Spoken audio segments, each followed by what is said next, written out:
أهلا يا أصدقائي، أنا تايفون. يا جماعة أبعث لكم جميعا تحية كبيرة مليانة احترام ومحبة من يوم جديد. ما تفتكروش إني بقول يوم جديد، هو نفس اليوم. الصبح كنت مطلع العيال زي ما قلت لكم قبل كده، هيبقى عندنا عيل جديد.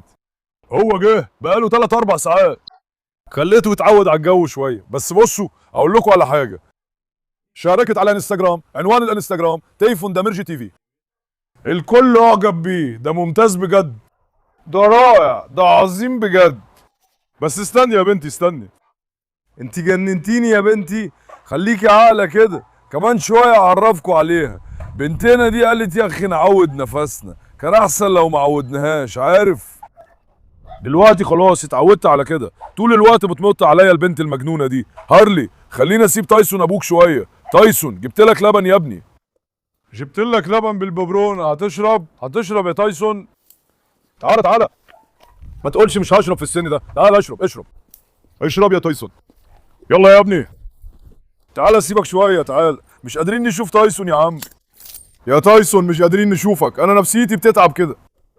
يا عم فين ابن الارجنتين الاصلي ده؟ تايسون عدو الخرفان. طلبي منكم انكم ما تزعلونيش قبل كده كمان، اعملوا معايا جميل. بصوا انتوا بتحرموني من دعمكم، والله العظيم بزعل. مش صعب يا جماعه انكم تحبوا الفيديو ده وتدوسوا لايك؟ اعملوا معايا جميل، دوسوا لايك، اعملوا لايك للفيديو، والله العظيم بتشجع. بصوا انتوا طلبتوا مني فيديوهات كتير، بحاول انزل على قد ما اقدر، ادعموني انتوا كمان. يا بنتي انت هتشربي لبن؟ تعالي.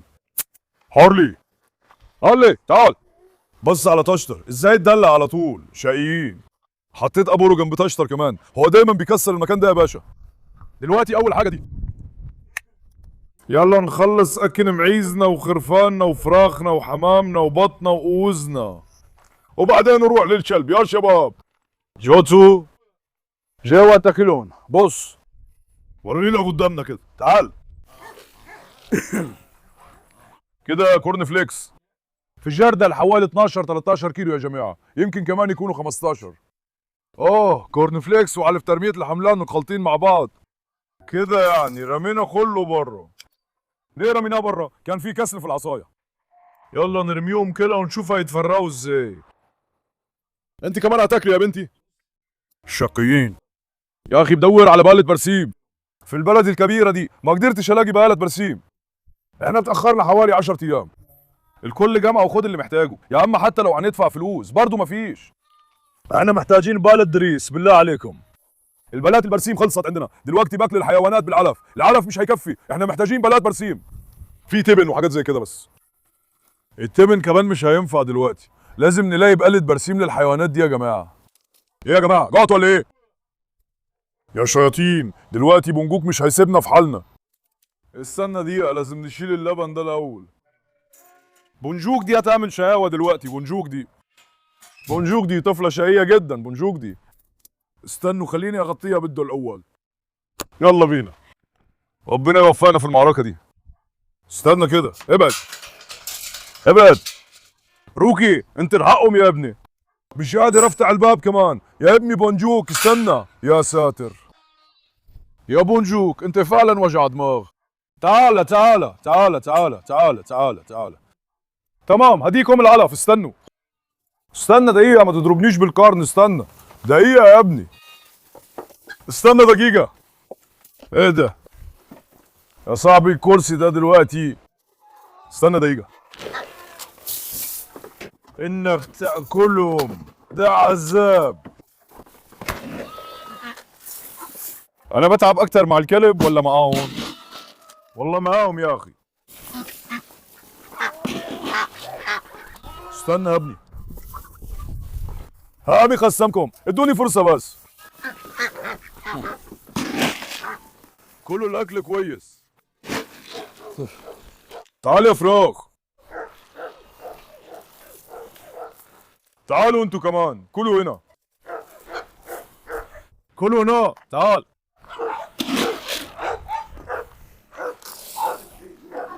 دلوقتي احنا ما عندناش تفرقة في الاكل، كلهم نفس الحاجة. نرمي دول للحمام على السطح ده، الحمام دول بياكلوا فوق يا باشا.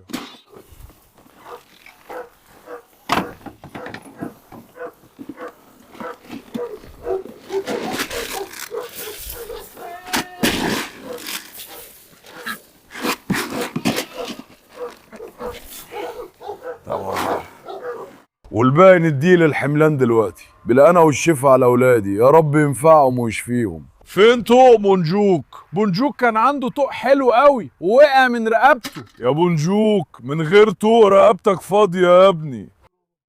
يا وسيم يا ابني، دلوقتي يا باشا انا بحط لهم التبن، بس هم مش بياكلوه، مش عاجبهم، عشان كده برضو بحط لهم علف فوقيه، لان التبن ملوش فايده للحيوان، على الاقل ياخدوا شويه بروتين وكده، عشان كده بديهم بالطريقه دي.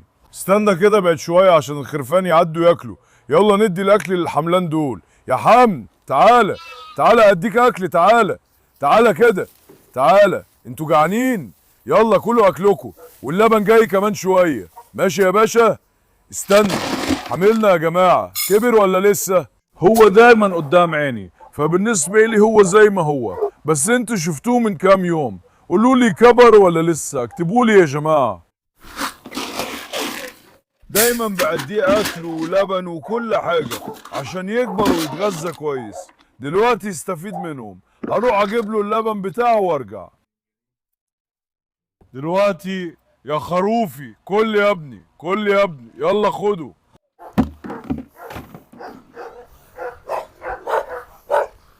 دلوقتي مليت اللبن تاني يا باشا. استنى يا تايسون، انا مش بسيب تايسون، بيهجم على الخرفان.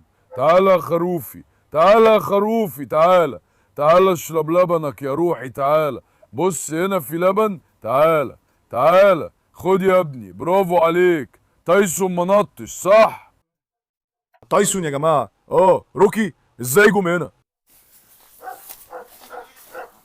لا يا جماعه، ازاي فتحتوا الباب بره؟ الحمد لله ان تايسون ما كانش هنا. تعالي هنا يا نوره، نوره اطلعي. اسيه تعالي، اسيه تعالي، استني بره. ركبت قفل المزلاج وبرضه فتحوه تاني. تايسون بص بلاش تزعلني، في كل فيديو ديدي بيزعلني، المرة دي كمان تايسون ما يبقاش السبب. فين يا حبيبي خروفي؟ خروف جبتلك اللبن، تعالى يا روحي تعالى. يا جماعة هو كبر ولا لسه؟ قولوا الصراحة. أنا شايف إنه كبر فعلا وطول شوية وبقى كويس، بس التانية مثلا شكلها صغيرة عشان قصينا فروها، لما كان عندها فرو كانت باينة أكبر. يا روحي بالهنا والشفا لا خروفي، بالهنا والشفا لا حبيبي. يا باشا كمان المعز كانوا لسه سايبينهم من شوية، كنت هسيبهم مع بعض، بس المعز لما يكونوا جنب بعض بيضربوا بعض بالقرون، خصوصا بأموك، عشان كده مش بسيبهم مع بعض. بس لما طلعهم بره، وكمان الجو حر قوي دلوقتي، ولسه ما سبتهمش عشان الوقت ظهر. يا روكي عمرك ما هتتفوت حاجة يا ابني، دايما موجود في كل حتة، انتوا دايما ورايا، برافو يا خروف. اللي انا بديه دلوقتي ده لبن بقري يا جماعة، دلوقتي الكراميل مش بتطلع لبن كتير، يعني بالكتير نص لتر او لتر في اليوم، واحنا بنديله اللبن مرتين في اليوم، لبن كراميل مش مكفي، فاشتريت لبن بقري كامل الدسم من السوق، بس ده تعب الحيوان. لما بنيجي ندي الكلاب لبن وهم صغيرين عشان ما يتعبوش، بنجيب لهم لبن خالي من اللاكتوز. انا جبت لبن خالي من اللاكتوز، المره دي ما تعبهاش، ما عملش لها اسهال ولا اي حاجه، بنقدر نديها لبن خالي من اللاكتوز، بس لازم يكون في درجه حراره الغرفه، لا يكون ساقع ولا سخن قوي، انا بضبطه كده وبديه لها. يعني يخلط لبن كراميل مع لبن خالي من اللاكتوز. يا روكي ممكن تطلع بره يا ابني؟ ها يا روكي، يا شقي يا روكي. روكي غيران جدا من الكلب الجديد اللي جه، لما بحب كلب تاني روكي مش قادر يشاركني. يا حبيبي يا روحي ما شاء الله عليك، يلا فاضل شويه، فاضل شويه نشوف. بطنك كمان كبرت قوي يا عم، ها يا روحي، هو كمان كان بيبي. يا جماعه زي ما بهتم بكل واحد فيهم، بهتم بيهم كمان واحد واحد، وانا بهتم بيهم ما بتعبش. بس عارفين ايه اكتر حاجه بتتعبني مع الكلاب؟ هي الصوت والفوضى. بص الكلاب اكتر حاجه بتتعبني فيهم كده، انما دول لا، فيهم صوت. وكمان الماعز بتتعبني وانا بديهم اكل، يعني ما اقدرش اقول ان الماعز ما بتتعبنيش، لسه شايفين من شويه كلهم بينطحوني بقرونهم. روكي يا ابني ده مش اكلك يا جدو، خد انت اشرب يا ابني، خد. جدو لسه ما شربش لبن الخروف خالص. اوه صحه وهنا يا جدو. يا بابا وانت صغير بابا ما كانش بياكلك كويس؟ ها يا بابا وانت صغير بابا ما كانش بياكلك كويس؟ انتوا بتزعقوا لابني، هو كمان طفل طفل صغير، طفل اسمر، ابني الوسيم صحة وهنا، بقيت راجل كبير، عندك كام سنة؟ مش مكسوف تشرب لبن بالببرونة؟ يا ابني لك شكل لك شكل، اهو الخروف كمان جاي هنا، يا عم كل اكلك يا خروف. خلاص كده اللبن اللي شربه كفاية، يلا نحطه هنا يا جماعة، هغسلهم بعدين، يلا نطلع. روكي تعال، روكي تعال يا ابني، روكي تعال يا ابني تعال، ما شاء الله عليه، الخرفان اللي مش بتاكله، بص يا اخي الكبش هنا برضه، لازم نزود معلف تاني كمان. اجيب واحد، الماعز بينطحوا دول بقرونهم، دول مش بياكلوا اصلا، لازم يستنوا الماعز ياكلوا، والماعز جعانين وطماعين قوي، مش بيشبعوا ابدا. بص عليهم كده، ماعز شقيين. خروف يا بنت يلا انا مستني المولود، ماشي اللي هنا دي خلاص هتولد قريب ان شاء الله، واصغر واحده فيهم هي الخروف الاسود. تعال نروح بعيد شويه ونشوف، انا عايز اعرف هما بيخافوا مننا ولا من الكلاب. تعال يا جدو يلا نطلع روكي برا، يا جدو روكي اطلع برا. ادخلوا يا ابني ادخلوا، ادخلوا يا ابني ما شاء الله عليكم. اكيد هم بيخافوا مننا ان شاء الله يعني. خليني اشوف، بص دلوقتي بالراحه بالراحه، شايف بونجوك ناطح الكبش، هم بيهربوا من الماعز يا باشا. بونجوك بص بينطح، بونجوك بينطح الكل، هو هياكل الاكل كله لوحده، الواد قليل الادب. بص الخناقه بدات، حتى بينهم كمان اتخانقوا. بص الناس حيوانات صعبه قوي يا باشا، اسوأ من الكلاب. باشا هنجيب مؤلف تاني، مفيش حل تاني يا تايسون. يا ابني ما تقولش لهم حاجه، سمعت؟ ما تقولش لهم حاجه. كنت بتعمل كده مع المعزه كمان؟ اتعودت، ما تدلعش. صور لي سويدي كده، فين سويدي؟ نموري، اولادي الحلوين، انا افديكم يا اولاد، انا افدي اصالتكم، افدي وقفتكم يا بنتي الاصيله. العيال جايين مع هيكتور. يا هيكتور هتبقى اب تاني ولا ايه يا هيكتور؟ يا سدي ماريا بتاعتي، ماريلا بتاعتي. طب سيب ماريلا كمان، مارلا بتاعتي، مارلا بتاعتي، خلي مارلا تيجي. ماريلا تعالي بقى، احنا ما عندناش مطرح بره. خلي مارلا تيجي، خلي ماريا تيجي. ماريا بصي ما تعمليش حركات قدامهم، دول ممكن يهجموا عليكي، خلي بالك. تعالي يا ماريا يا روحي، ما تعمليش حركات قدامهم يا ماريا، نصيحة اخ ليكي، دول ما بيرحموش يا ماريا. اسيب اليكس كمان؟ اليكس تعالى يا اليكس. على فكرة انا ناوي اسيب حد النهارده في وقت ما، عارفين كده؟ هسيبه في وقت ما، هيمشي لوحده، خليهم يضغطوا عليه. دلوقتي بقى مدلل قوي، كأنه يقدر يغلب اي كلب في الجنينة، لازم حيوان تاني يوريه مين الكبير. هو هيحط له حدود فيرجع لعقله، هو عايزه في يوم هسيبه عليه، اودين مش هسيبك عليه. يلا بينا نروح للعضو الجديد، يلا نتعرف عليه يا جماعة، بلارينا كارلوس. يا ابن الكلب ليه هجمت على كربش يا قليل الادب؟ اسد يا ابني، صور الاسد بتاعنا.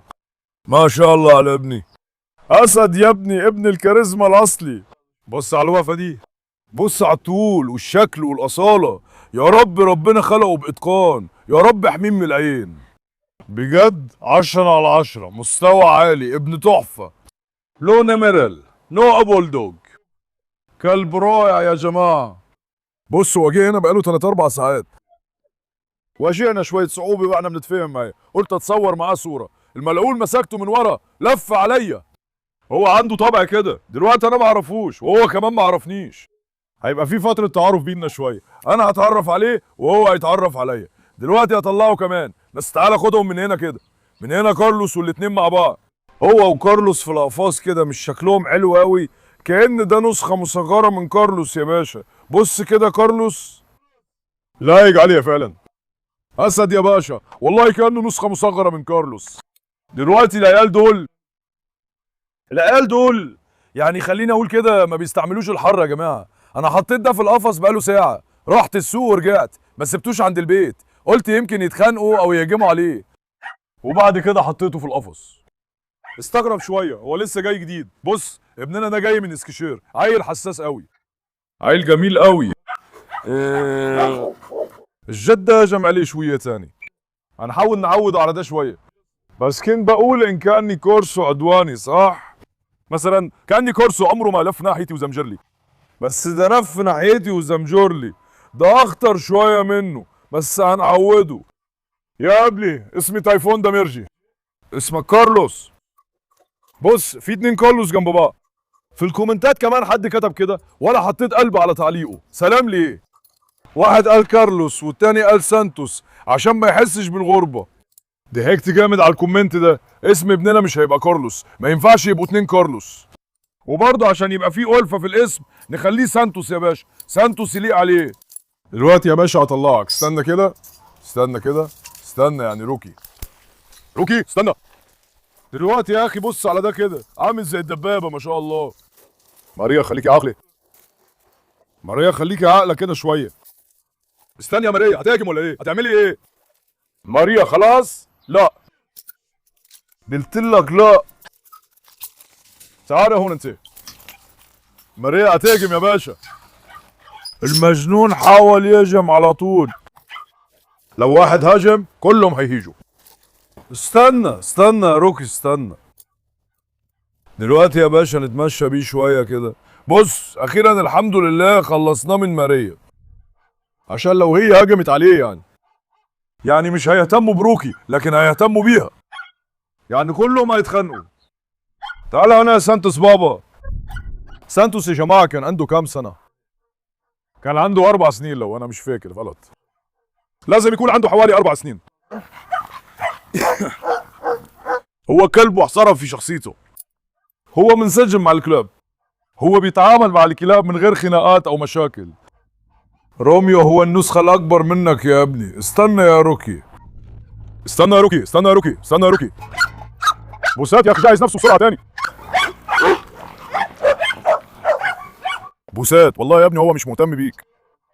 هو بيعمل حمام في القفص. بوسات اتجنن هناك. استنى. يلا نبعد منه هنا بسرعة. تعال. تعال تعال تعال تعال تعال تعال. تعال تعال. عنده طبع معين. بص انا اتضايقت بس من طبع واحد فيه. يا راجل هو بيعمل حمام؟ بيمشي متر متر ونص وبرضه بيعمل حمام تاني. ده حيوان، هو مش بيعمل حمام بجد. خلاص مفيش بول تاني. يعني في كل متر الحيوان يعمل حمام؟ هو عنده العادة دي؟ ده استعراضي قوي جامد جدا ودايما ديله عمره ما بينزل. بيقول مش هاخد اكل من حد، واثق في نفسه جدا، ثقته في نفسه عالية جدا، ابن ممتاز. لسه ما سبتهوش، كمان شوية هسيبه. ولما اسيبه هنجرب رد فعله كده. احنا عندنا مشكلة بس بسبب ده. انت شايف ايه يا ابني؟ شكله حلو. مستني تعليقاتكم. يا بنتي انت جيتي تاني نشوف. بنت الشبيه. تعبت بسرعة يا ابني والله، تعبت بسرعة والله. دول مش بيستحملوا الحر قوي يا باشا. السلالات دي مش بتستحمل الحر قوي. الجو كمان حر النهارده. تعالى يا ابني، تعالى يا ابني. شايف؟ بيتعب بسرعة اهو. استنى اسمع الصوت. على فكرة الطوق مش ضيق عليه، هو اللي بيشد نفسه يعني. بص على الشياكة دي يا راجل. ما شاء الله على ابني، بجد كاريزما يعني، والله العظيم بجد. ده ابني كاريزمته 10/10 يا باشا. هو لاقي على حديقتنا قوي. يلا نسيبه دلوقتي. يلا بينا. سيبناها دلوقتي هنتفرج على ردود الفعل. تعالي يا حبيبتي، تعالي. انت ما تتدخليش. تعالي انت ما تتعرضيلوش. بص يا اخي، شايف الحركة دي معناها انا القائد، معناها انا المسيطر، معناها انا مش بخاف من حد. يعني كلب من النوع ده حتى مشيت وكل حاجة فيه جميلة جدا. تعال هنا يا باشا، ما تتعاملش معاه كتير. ما تتعاملش مع ابني كتير. تعالى. نطلع بابا قريس كمان. فين فيصل؟ قريس ممكن ضيق عليه انت؟ قريس لو ضيقت عليه مش هطلعك يا قريس. تعال يا حبيبي تعال. استنى يا ابني، خلينا نسيب قريس كمان. ثانية واحدة يا باشا، ثانية واحدة. عدي خلاص سيبته. اجري يلا اجري بقى. عدو الحمار يلا اجري بقى. عدو الحمار قريس يلا بينا. ابن الوسيم.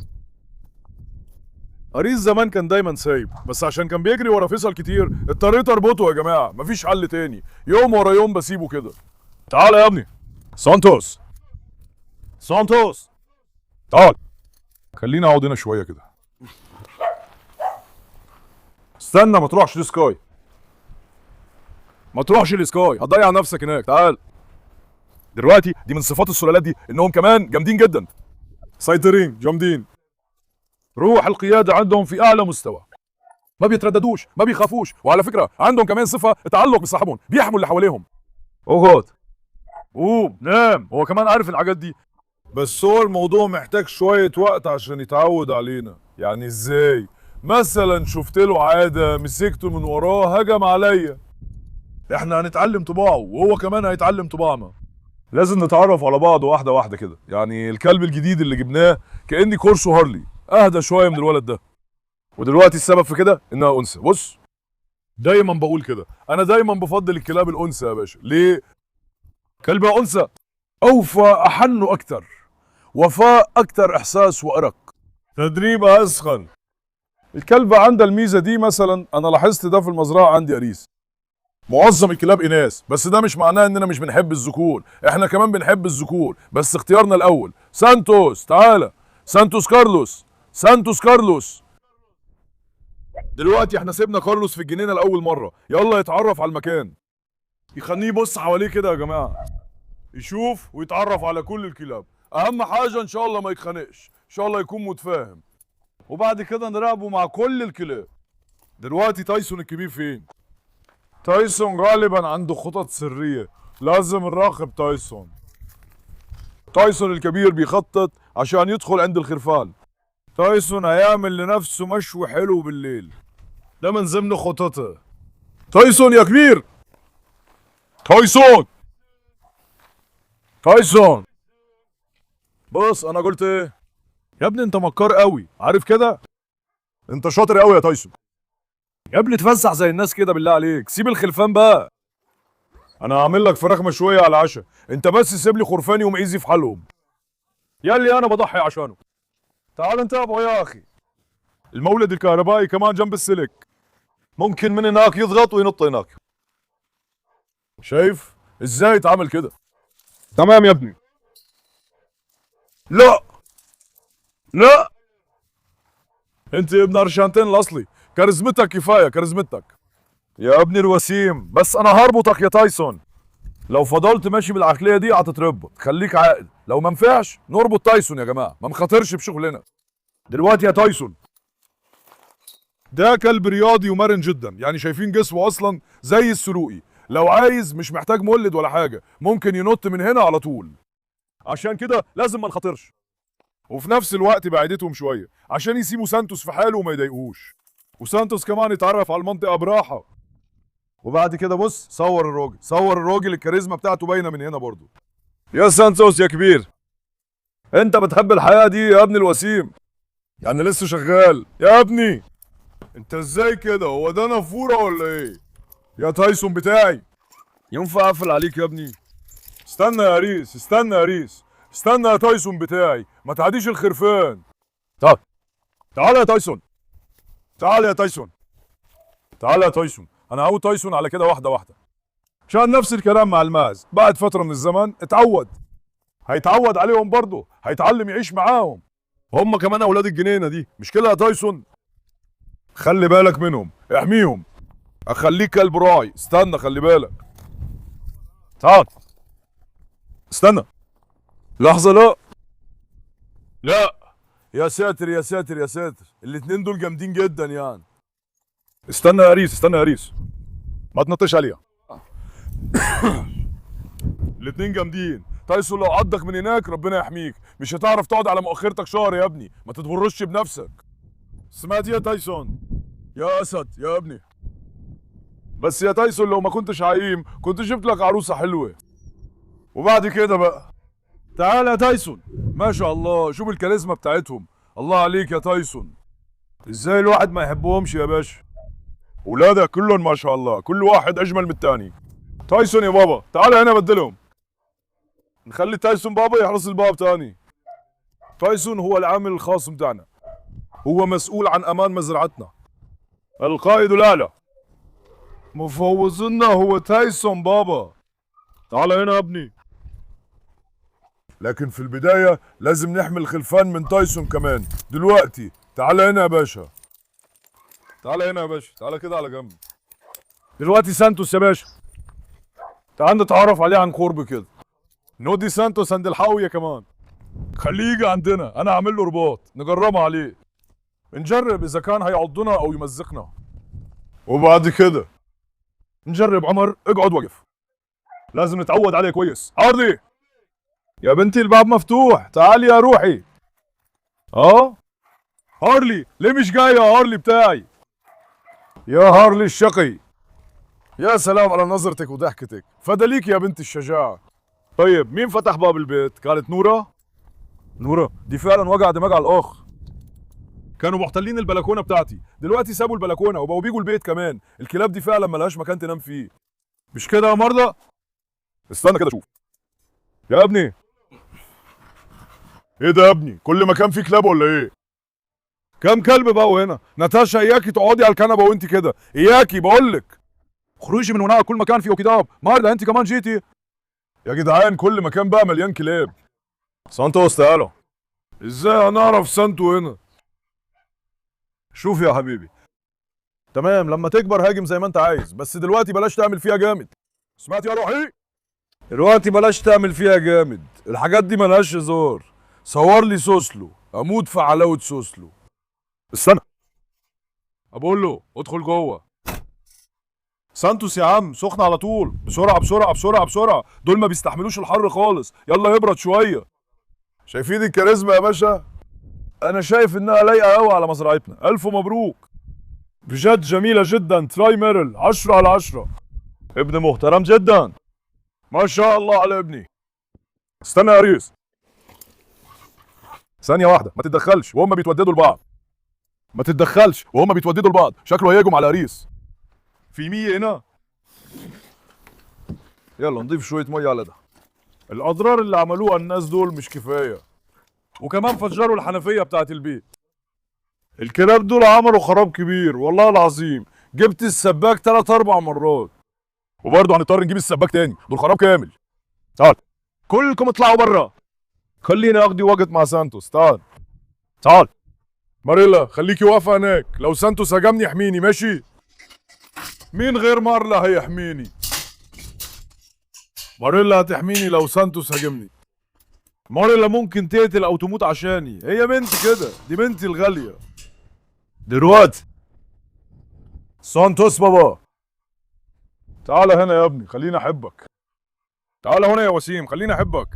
بص الصبح انا مسكتها من ورا كده، شديتها فجأة زي ما انتوا عارفين، لفت مرة واحدة. بص ما ينفعش نخطى الحدود زيادة عن اللزوم يعني، لحد ما يثق فينا الأول. هياخد شوية وقت لحد ما يشوفني صاحبه، بس هنعوده ما تقلقش من الناحية دي. سيب الموضوع ده عليا يعني، لما يهدى شوية. طب اروح ادلع ماريلا بتاعتي بقى. يا مارلا انت فين يا مارلا؟ يا مليكتي امتى هنروح البحر؟ امتى هنروح البحر؟ يا روحي بابا انت سباح شاطر. ليه ايزابيل دي وتعصبك كده يا بنتي؟ ليه ايزابيل دي انت تمنظر يا بنتي؟ يا ساتر يا رب. مارلا جنت يا ولاد هتخربوا البيت، تعالى هنا.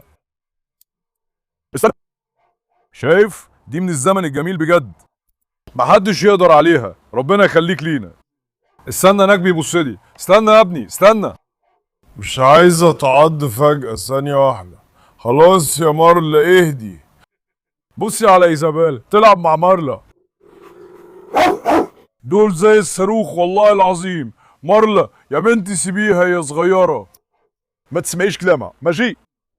انت لا يا ناتاشا، جوم تاني جوم تاني. يا اخي ناتاشا بالحالة دي هتقعد على الكنبة دلوقتي؟ تعالى يلا خلينا نطلع الحاجات دي بره، يلا نطلع بره. ريس يا ابني احلى مكان عندك عارف؟ في لا زالت اعمل مظلة للقطة. يا جماعة المكان ده اصلا ضل، الجزء اللي ورا ده ضل، هسيب القطة في الشمس يعني؟ انتوا اتجننتوا ولا ايه؟ المكان ده للحيوان، في هوا بيعدي كده عشان هو في الهوا. والله لو كنت عملته اكبر شوية كنت انا نمت جواه، مكانه جميل قوي. يلا نبص بره، تعالى خلينا نطلع الحاجات دي بره تاني. ناتاشا يعني ما تقعدش هناك برجليها كده. اتفضل يا سوسلي.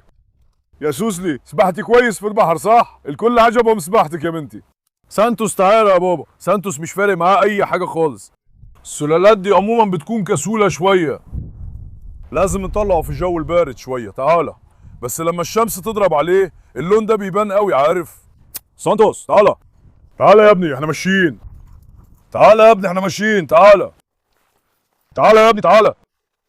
لا ايه يا سانتوس يا اخي، سيبوني يقول اعملوا اللي انتوا عايزينه. الراجل اتحرق خلاص، ما نلمسوش خالص.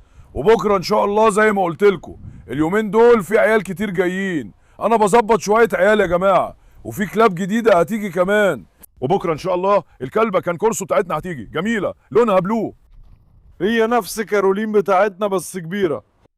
انت جيت تاني، هارلي بتاعي جه، هارلي بتاعي جه. يا بنتي انت بتحبيني قوي، انا واخد بالي من كده. بصي والله انا واخد بالي يا بنتي، شايفه؟ يا سلام على البنت الوفيه دي. ولو بس تبطلي تدخلي ضوافرك انا هقص ضوافرك المقص الجنينه، والله بتوجعوني. تعالي تعالى يا هارلي، تعالى يا هارلي، تعالى يا هارلي يا بنتي، تعالى تعالى. فين جميلتي؟ فين جميلتي؟ فين حبيبتي؟ بص شايف لسه يوم واحد بس، شايف ازاي اتعود؟ بعد اسبوع والله مش هتلاقي اي اثر للحاله دي فيه. ده جميل قوي يا اخي، زي السلوقي كده. هو نشيط جدا، هتشوفه هيبقى جسمه جامد، جسمه وكل حاجه عنده هيبقى زي كارلوس ان شاء الله. يا بنتي اعرفك على كارلوس؟ ها؟ كارلوس شويه بري بس كمان شويه غليظ، يعني هو دب شويه. انت هتحبه، بيشبه اريس شويه. اريس كمان دلوقتي بيدور على فيصل، لو لقى فيصل هيجري وراه. بص كده، فيصل. هو فين يا عم فيصل ده؟ هو فين يا عم فيصل ده؟ اعداء الحمير ما تلمسوش فيصل بتاعي. يجي زي الراجل كده، شوف تعالى هنا. ان شاء الله فيصل ما كانش سايب الباب، اكيد انا قفلته عليه يعني. علي تعالي يا بنتي، تعالي هنا يا حبيبتي، تعالي هنا يا حبيبتي. ما شاء الله عليكي، ما شاء الله عليكي. عارف لو كانت اتعلمت كانت هتبقى بنت ممتازه، عارفين كده؟ ذكيه جدا يا اخي، ذكيه جدا. اخ ده على الغابه، يلا نبدا سلسله الغابه تاني. وحشتني اروح الغابه، يلا نروح غابه كويسه ونبدا تاني حوارات الكاميرات الفخيه وانا راكب الموتوسيكل. المره اللي فاتت طلع قدامي قايل، يمكن تقابل كلاب هناك. ها يا نوره، اخدك معايا يا بنتي؟ يا اسدتي. المهم يا جماعه، قلت اوريكم النهارده ابننا الجديد سانتوس. من هنا ورايح هيكون معانا ان شاء الله، هتشوفوه دايما في الفيديوهات. يا رب يتفاهم مع كل الكلاب. هدخله في الشله دي، هيمشي دايما سايبينه على راحته، وهنشوفه واحنا مطمنين يا جماعه. يلا انا بحبكم قوي، ما تنسوش تعملوا لايك للفيديو وتشتركوا في القناه. خليكم كويسين، مع السلامه. خليكم بخير يا صحابي.